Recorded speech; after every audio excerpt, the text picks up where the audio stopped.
All right, Coach. Tough loss there, back and forth for most of the contest there. Just what do you take away after a game like this one?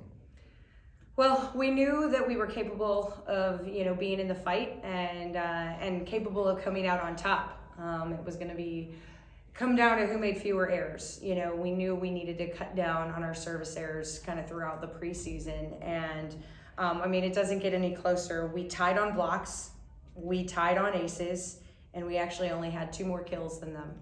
Those are your points.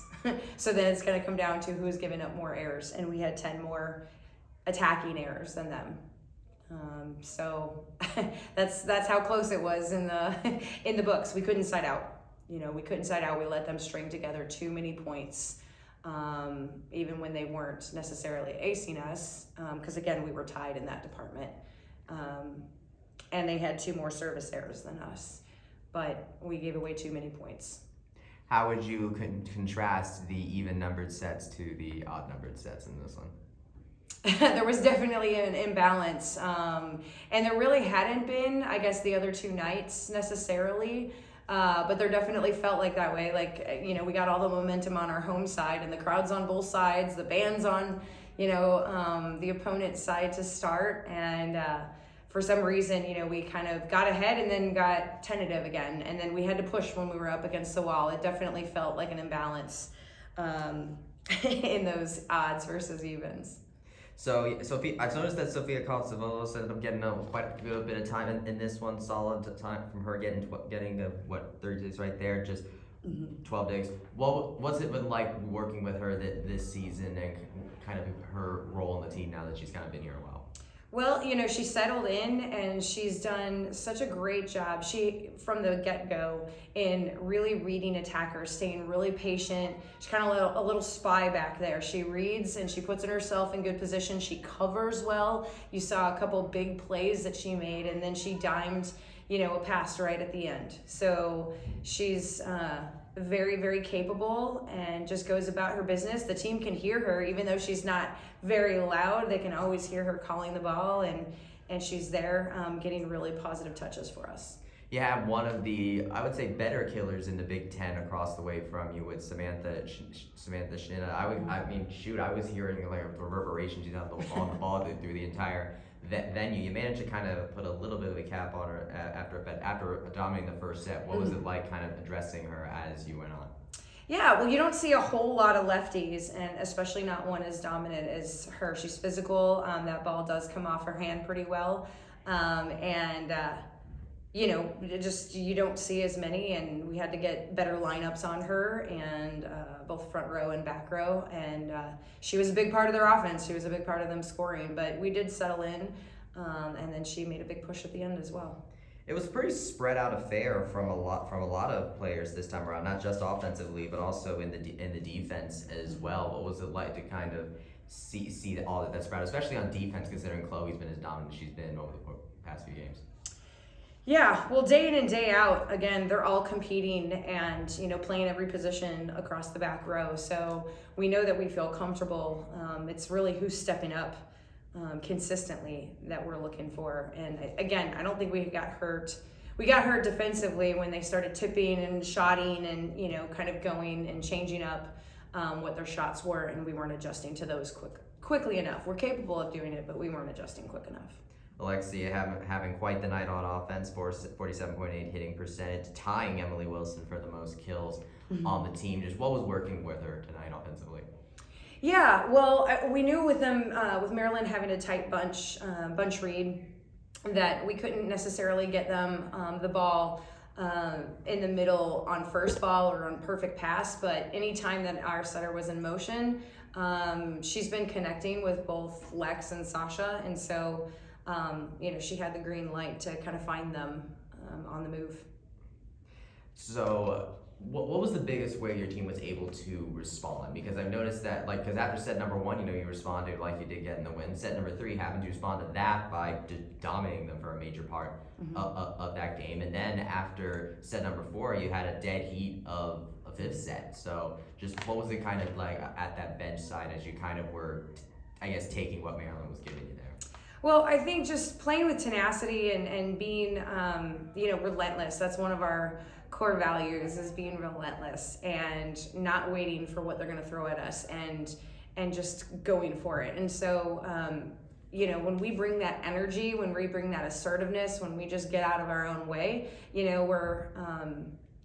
we keep the ball alive and extend rallies. And we knew that if we get into that with them, that we had just as good a shot. We just weren't terminal enough. We were keeping that ball alive a lot of times, but then they started becoming more terminal by, throwing in some off-speed shots and things like that. And the home crowd really get behind you there. They were really They were trying. They were losing their minds during that third Trust me, set. I know. That was insane. Well, I see the attendance there, 1,398. Quite the turnout for this one, actually. Yeah, weekend. Obviously, the matches were scheduled a little bit earlier.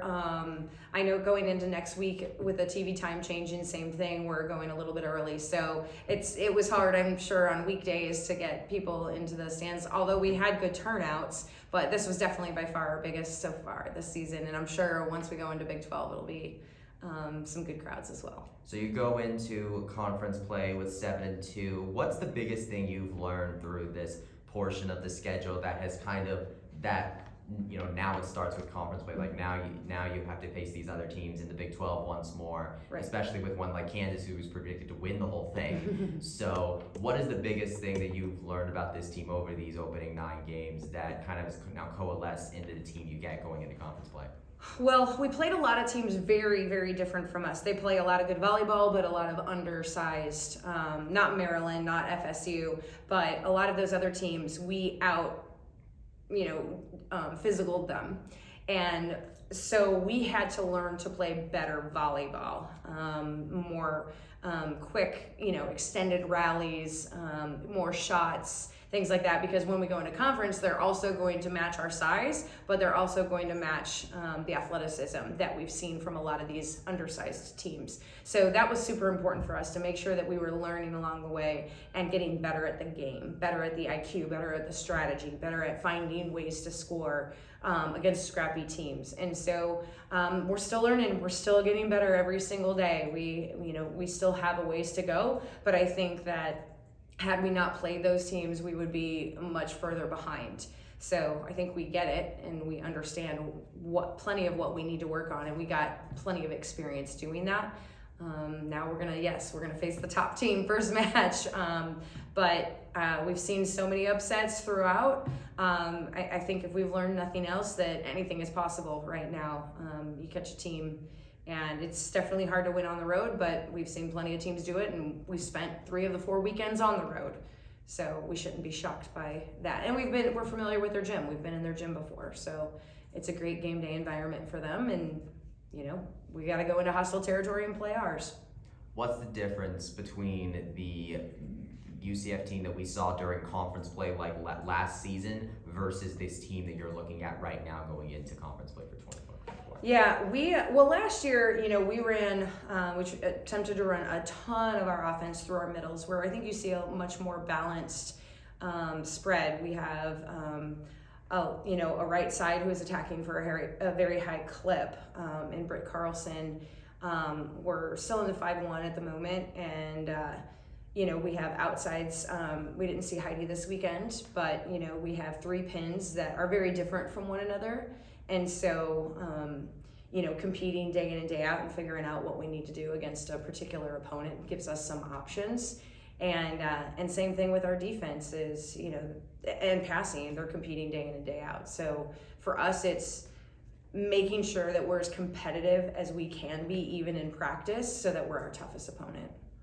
So as you go into conference play, what does this UCF team, I guess, contribute to the Big 12, I guess, in the sense, like what type of team does this conference in this conference effect do you have with going into the conference play?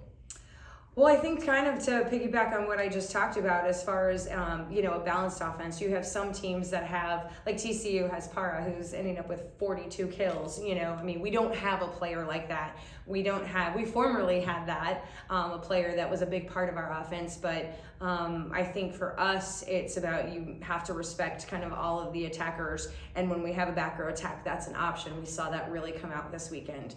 And so I think for us, it's trying to keep our opponents on their toes, and obviously the ones that have one or two players that carry a lot of weight, obviously they're executing for a high clip, but we do better when we have more balance.